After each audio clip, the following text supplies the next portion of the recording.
Rejection hurts. But let me tell you how Jesus can take that rejection and turn it into healing. Hi, my name is Brittany Hall. Here we discuss biblical healing, and today we're going over rejection. A couple nights ago, I was about to read my Bible. I got my daughter laid down, and I didn't know where to start. I didn't know where to read, where to go next, even after praying. And I was like, okay, I felt like God was just telling me, just go to where you've been reading. I was previously reading in Mark 5, then went to Mark 6. It's crazy how God gives you what you need exactly when you need it. In Mark 6, Jesus had returned to his hometown and he was teaching and speaking. In verse 2, people ask, where did he get all this wisdom and the power to perform such miracles? Verse 3, then they scoffed. He's just a carpenter, the son of Mary, and the brother of James, Joseph, Judas, and Simon. And his sisters live right here among us. They were deeply offended and refused to believe in him. In verse 4, then Jesus told them, a prophet is honored everywhere except in his own hometown and among his relatives and his own family.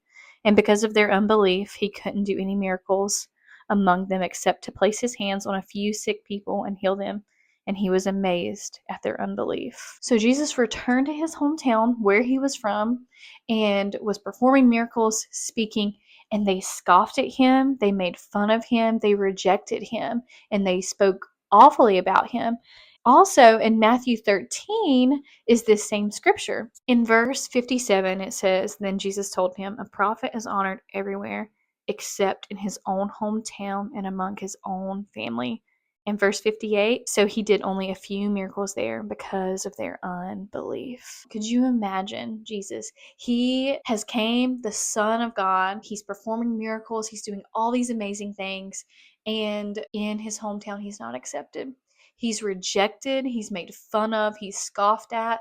And because of that, Jesus couldn't do what he needed to do in his own hometown because of what these people said about him, what they did. The note in my study Bible said Jesus was not the first prophet to be rejected by his own country. That actually Jeremiah experienced rejection in his hometown, even by members of his own family. So I turned there, and I hadn't heard this of Jeremiah until God just took me here in my quiet time, and I was like, okay, let's follow him. Let's see what this says. So Jeremiah had went through a lot. He was a prophet, and he was spreading the gospel, prophesying, and doing all these good things for God. But his hometown didn't accept him. They rejected him. And if you think about it, this was foreshadowing what Jesus was going to go through, that his hometown, his people, his family would reject him. They would try to kill him. And this is what Jeremiah went through. These people were plotting to kill him because he was spreading the gospel, because he was doing what God called him to do. They scoffed at him. They made fun of him. They rejected him. They were like, we got to do something about this guy because this is not good. These people wanted to silence him because of the good that he was doing. And as I studied it, there were 4 reasons why these people, his family, his hometown, his relatives, even his brothers, could you imagine your family plotting to kill you, to harm you, to do these awful things? The first reason is it was economical. They made idols, and there was these businesses that made these, and because of the message that Jeremiah was giving of Jesus, this was going to put these businesses out of business because of the message that Jeremiah was spreading. These businesses did not want him to be saying what he was and speaking and teaching what he was. So reason number 1, economical. Reason number 2 was religious. This was going against everything else that they were teaching, and it made the people feel guilty and depressed, and they just was not having it. Number 3 is it was political. He was telling these people, look, what you're doing is wrong. And he was pointing out their flaws, these hypocritical things that they were doing and teaching. He was openly rebuking these hypocritical policies and politics that they had in place because it was just wrong. 4, it was personal. He was pointing out what these people were doing wrong, and they didn't like that. They're like, you're not going to tell me how to live my life and what to do. Between all of these 4 things, economic, political, religious, personal, these people combined were like, we have got to stop this guy, and we're not going to let him go around and keep saying what he's doing, even though what he was doing was right and it was good and it was for Christ and God. and to spread the gospel. As I read this in chapter 12, verses 1 through 4, Jeremiah is questioning God and asking him, why? Like, why do evil people prosper? Why is all this good happening to them? And yet I, your prophet, your servant, I'm doing everything I can for you, God.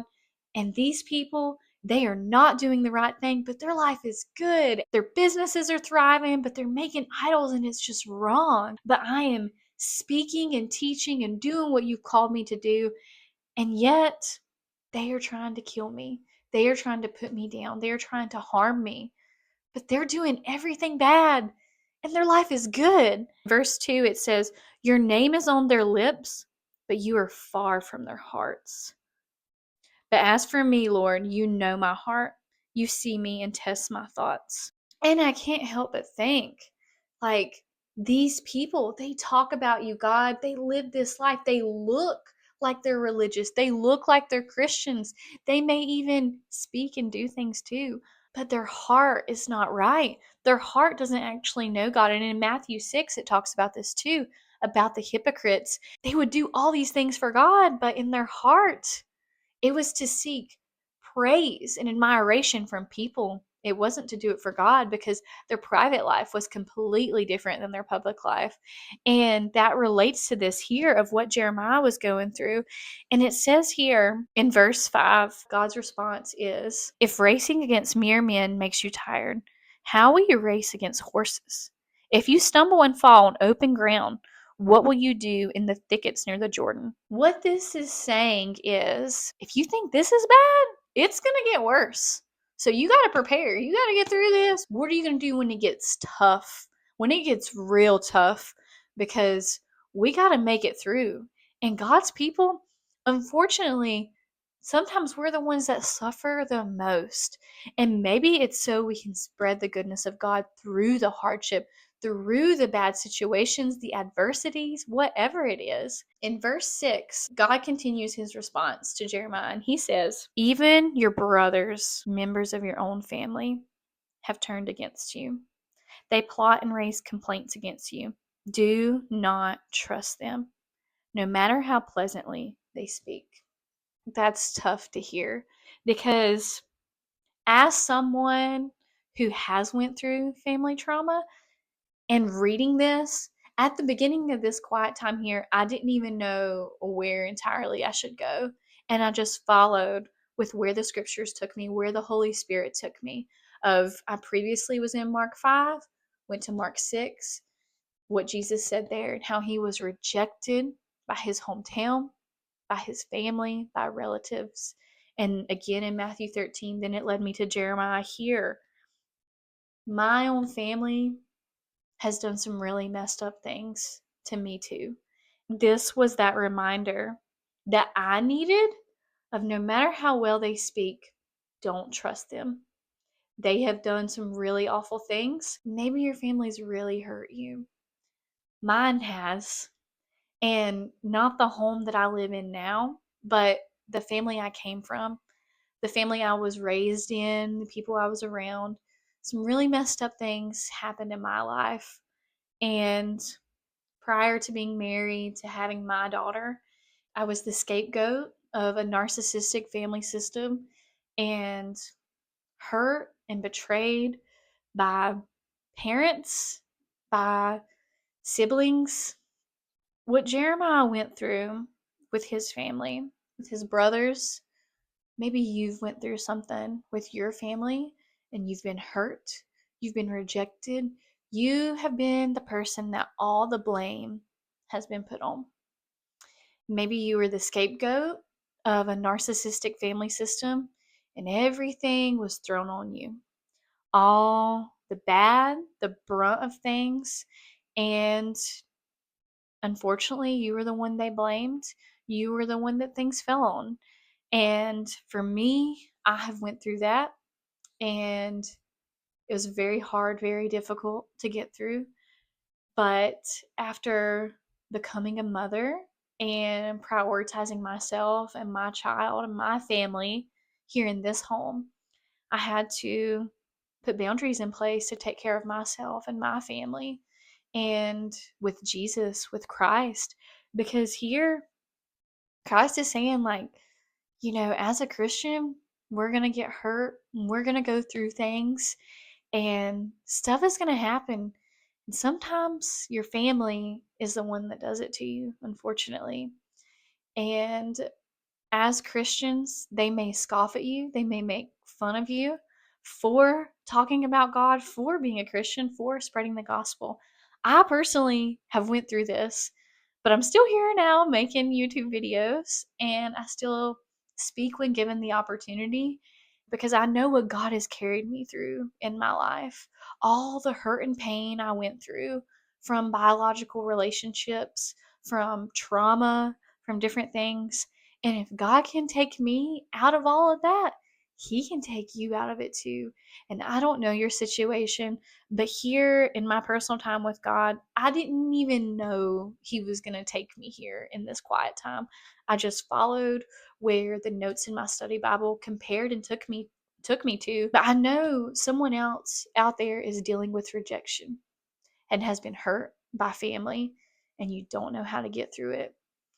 And the thing is, God is the only way to get through it. When I went through all that I did, and it was a lot of suffering, it was in the midst of postpartum depression, birth trauma. I almost died in the hospital, and I had this newborn.